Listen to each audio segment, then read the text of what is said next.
jour et merci à tous pour votre fidélité. Je suis vraiment heureux de voir chaque jour de nouveaux abonnés. Les scientifiques lui ont trouvé un nom de code, 2019-nCoV, un mystérieux virus à l'origine d'une épidémie en Chine qui inquiète le monde entier. À l'aéroport de Roissy, pas de mesures particulières à l'arrivée des vols en provenance de Chine, mais des précautions prises au départ. Ce virus présente des ressemblances avec le SRAS, le syndrome respiratoire aigu sévère. Apparu en 2002, il avait fait près de 800 morts. En France, 7 cas avaient été identifiés, dont un mortel. En Asie, plusieurs nouveaux cas de contamination se sont déclarés. 2 au Japon, 5 à Hong Kong et en Thaïlande. Par précaution, le gouvernement chinois a décidé de confiner 12 villes autour de Wuhan. Au total, ce sont 56 millions de Chinois qui se retrouvent coupés du monde. Des rues désertes qui donnent l'impression d'une ville fantôme coupée du monde extérieur. Voilà à quoi ressemble désormais Wuhan, épicentre de l'épidémie de coronavirus, et placé depuis la semaine dernière sous quarantaine pour éviter sa propagation. Pour éradiquer le virus, le gouvernement chinois a sorti l'artillerie lourde et a promis la construction d'un 2e hôpital en seulement 10 jours. Depuis hier, plus d'une cinquantaine de tractopelles s'activent pour construire un hôpital de 25 000 m² et 1300 lits qui accueillera exclusivement des malades atteints par le virus. Des centaines de lits alignés, prêts à recevoir de nouveaux malades. C'est ce parc d'exposition réquisitionné que les autorités chinoises ont choisi d'afficher devant les caméras du monde entier. Mais derrière la communication du gouvernement, il y a cette vidéo amateur. Regardez ces sacs, il y a des corps à l'intérieur. 1, 2, 3, 4, 5, 6, 7, 8, il y a 8 sacs. Monsieur, il y a tellement de personnes qui sont mortes. Ces sacs viennent-ils d'arriver ici? L'homme qui filme avec son téléphone portable n'obtiendra pas de réponse. Il pénètre alors dans l'un des hôpitaux de la ville bondés, où le gémissement des malades résonne. Voici les photos qui ont semé le trouble, une foule faisant la queue devant un funérarium, ou encore des centaines d'urnes funéraires empilées sur des palettes. Il avait tenté d'avertir le monde médical avant qu'il ne soit trop tard, mais a été muselé par les autorités. Ce vendredi, ce médecin chinois de 34 ans est décédé du virus qu'il tentait de stopper. Je pense vraiment pas qu'il y ait d'épidémie en France. Il y aura des cas isolés peut-être, Oui. mais il n'y aura pas d'épidémie parce qu'on sait faire, on sait contenir, on sait isoler ses patients. Non, les Français ne pourront pas acheter de masques dans les pharmacies parce que ce n'est pas nécessaire quand on n'est pas malade. Toussez ou éternuez dans votre coude ou dans un mouchoir. Utilisez des mouchoirs à usage unique, puis jetez-les. Saluez sans serrer la main et évitez les embrassades.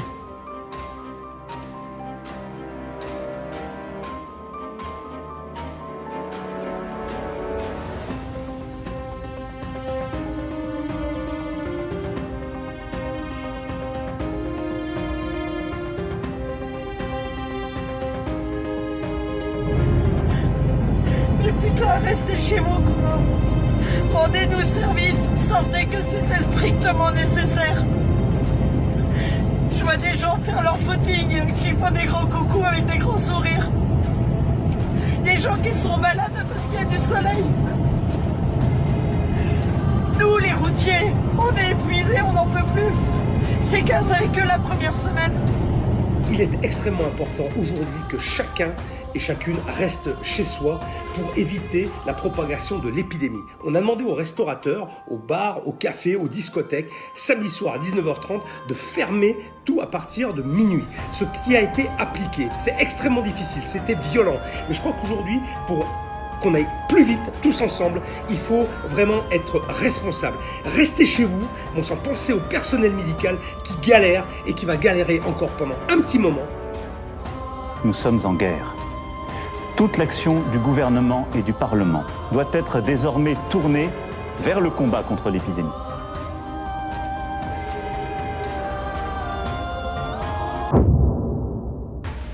C'est une déclaration qui restera dans l'histoire. Une mesure sans précédent. Cette nuit, Donald Trump a annoncé que les États-Unis fermaient leurs portes aux Européens. Dès demain, midi, et pour 15 jours au moins, nos déplacements seront très fortement réduits. Alors ce sont effectivement des chiffres vertigineux parce que c'est une crise économique vertigineuse. Et je crois ne jamais avoir caché aux Français que cette crise était une crise qui ne pouvait avoir d'autre comparaison que la grande récession de 1929. Je l'ai dit depuis le début, la directrice générale du FMI a repris cette comparaison, d'autres économistes aussi.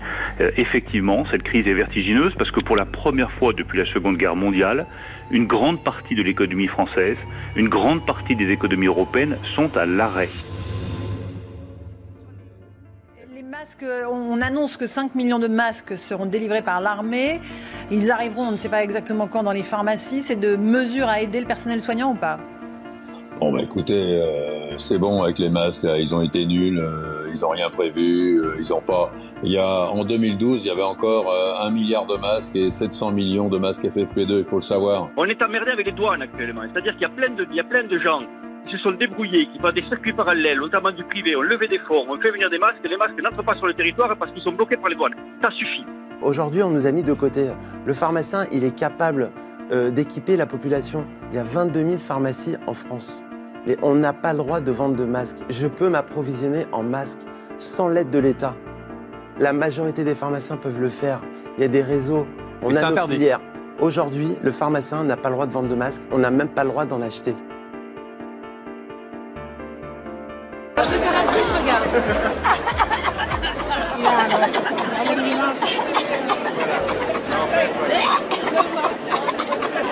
Mais à quoi ils jouent ces gens? Ils nous donnent pas de masque, ils veulent même pas qu'on soit testé. Ils veulent quoi? Ils veulent qu'un médecin contamine ses patients, c'est ça qu'ils veulent vraiment? Est-ce qu'ils imaginent que le rôle d'un médecin c'est de contaminer des patients? Le rôle d'un médecin c'est de soigner des patients. Actuellement, vous savez ce qu'on fait? On fait comme le sous-officier de la coloniale, on se démerde. C'est-à-dire qu'on est en train nous-mêmes de trouver des protocoles, des choses pour se débrouiller parce qu'on est en manque. On est en manque de tenue, on est en manque de tests, on est en manque de tout. Alors actuellement, on confine nos patients, on les voit par téléphone, uniquement. On cherche à même pas les voir en présentiel, c'est ça qu'ils font à Strasbourg, c'est ça qu'on va faire parce que la vague, on va la prendre dans la gueule dans une semaine à peu près. Je vais choquer tout le monde en disant ça, mais la pleurniche permanente hospitalière fait que on est en permanence au chevet de notre hôpital, peut-être de façon... Vous êtes dur, là. On commence à être vraiment dans la merde. Ils ont tiré la sonnette d'alarme. Mais comme d'habitude, le gouvernement n'a absolument rien écouté. Jamais. Quand est-ce que le personnel soignant est écouté concrètement? Déjà, à la base, jamais. Quand c'est arrivé dans le Grand Est, que les infirmières ont commencé à dire qu'ils avaient des patients qui mouraient, qu'ils étaient débordés, que les hôpitaux débordaient. Là encore, ils n'ont rien fait. J'ai tous les jours des centaines de mails de franco-italiens. Certains me disent, monsieur le député, si aujourd'hui je suis malade, j'ai plus de 80 ans, je suis considéré comme mort. Parce qu'ils ont l'impression que s'ils rentraient à l'hôpital, ils seront sacrifiés parce qu'on va s'occuper des jeunes en priorité. Ils ont peur. Mais le fait de leur administrer du Rivotril, c'est en fait pour leur faire une sorte d'euthanasie douce, sans souffrance. C'est certain, mais qui amène à la mort.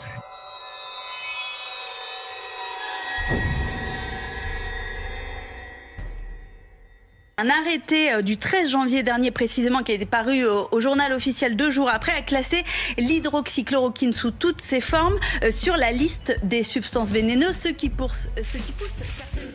Trouver un vaccin pour éradiquer le coronavirus, c'est la priorité fixée par la Commission européenne. Sa présidente Ursula von der Leyen a présenté ce mercredi sa feuille de route.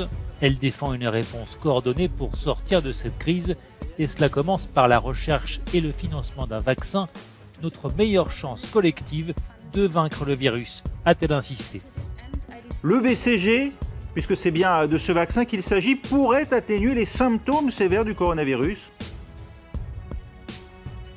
C'est ce que nous espérons en effet. Il y a quelques signes qui laissent suggérer que ça puisse être le cas, mais il faut qu'on le teste dans des études cliniques bien contrôlées avec un placebo et randomisé. C'est ce qu'on essaie de faire.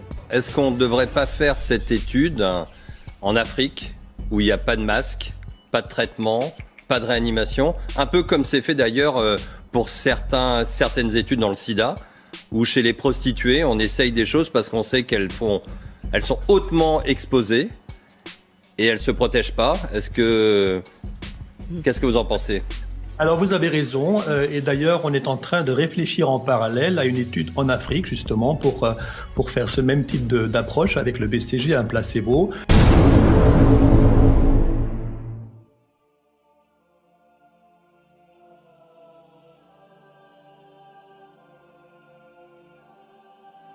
La vitamine C a prouvé améliorer les cas d'insuffisance respiratoire aiguë induits par d'autres problèmes. Elle permet également de produire un choc.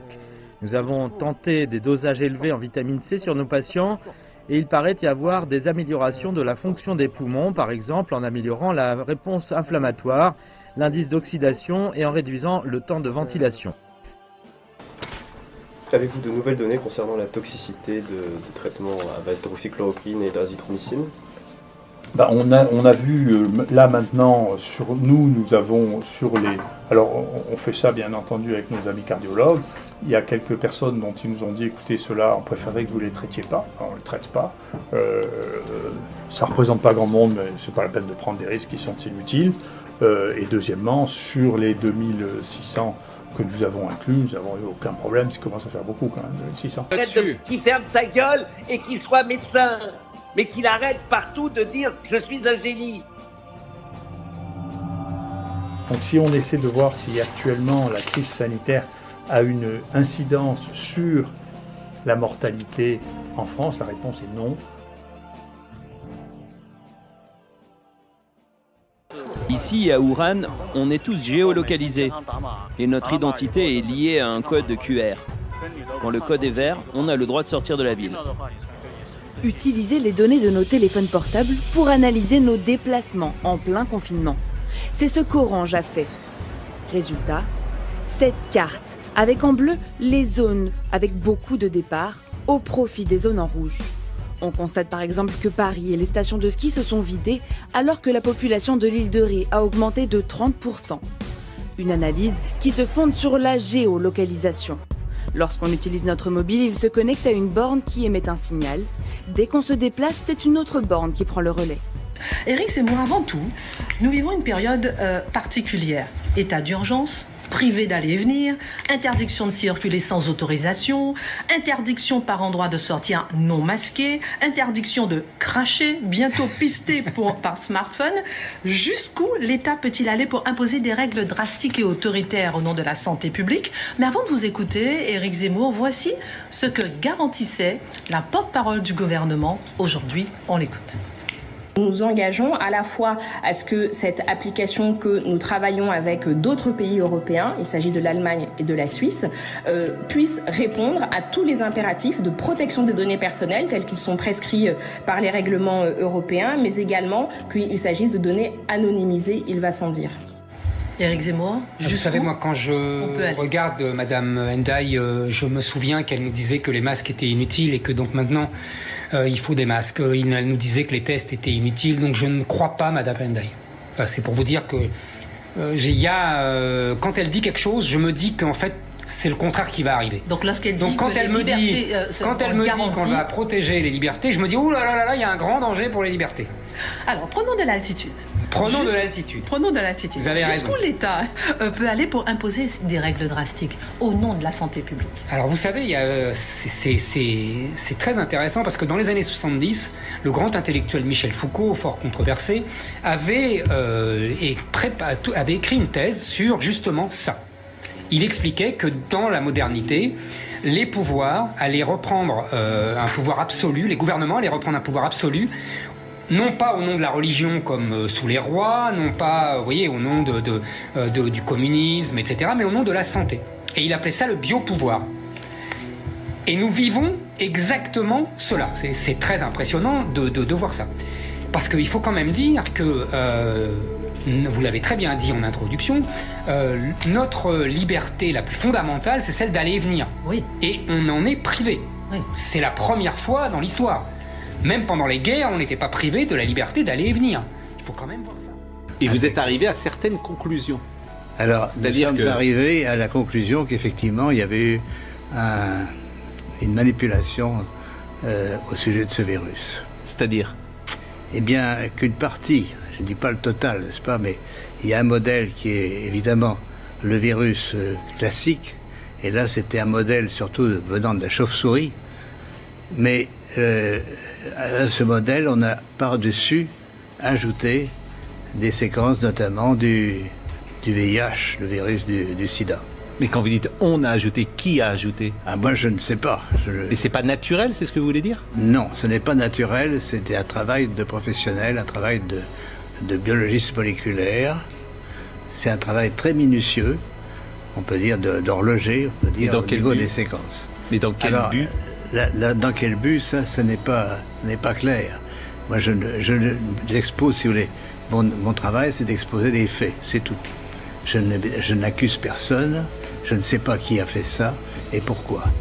La possibilité, c'est peut-être que ils ont voulu faire, on ne sait pas, on a voulu faire un vaccin contre le sida. Donc on a pris des petites séquences du virus et on les a installées dans la séquence plus grande du coronavirus. Alors, je suis pas sûr de comprendre tout ce que vous dites. C'est-à-dire que dans ce virus, il y a une part de VIH? Voilà, c'est ça.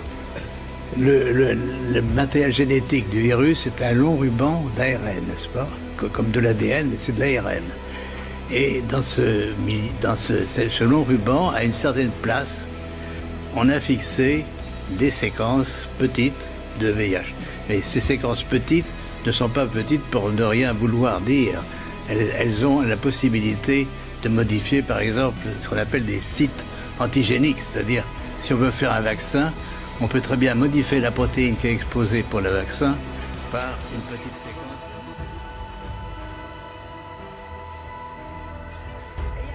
On va s'intéresser à votre vie quotidienne de confiné. Il faut bien payer ses courses et comme pièces et billets non plus trop la cote, le paiement sans contact est de plus en plus utilisé. Bonjour Emmanuel Dutheil. Bonjour. Vous nous révélez ce matin que le plafond de 30 € pourrait être relevé. Oui, selon nos informations, le plafond devrait passer à 50 €. La décision doit être prise par les banques en tout début de semaine prochaine. Notre volonté, c'est d'y aller, nous a confié un des grands banquiers de la place, mais il faut s'assurer que cela fonctionne d'un point de vue technique, ajoute-t-il. Une fois la décision prise, en un mois, on doit être capable de tout adapter, nous a confié un acteur du dossier. Et ce relèvement du plafond, Emmanuel, c'est une des conséquences de la crise du coronavirus. Oui, notre façon de payer a totalement changé.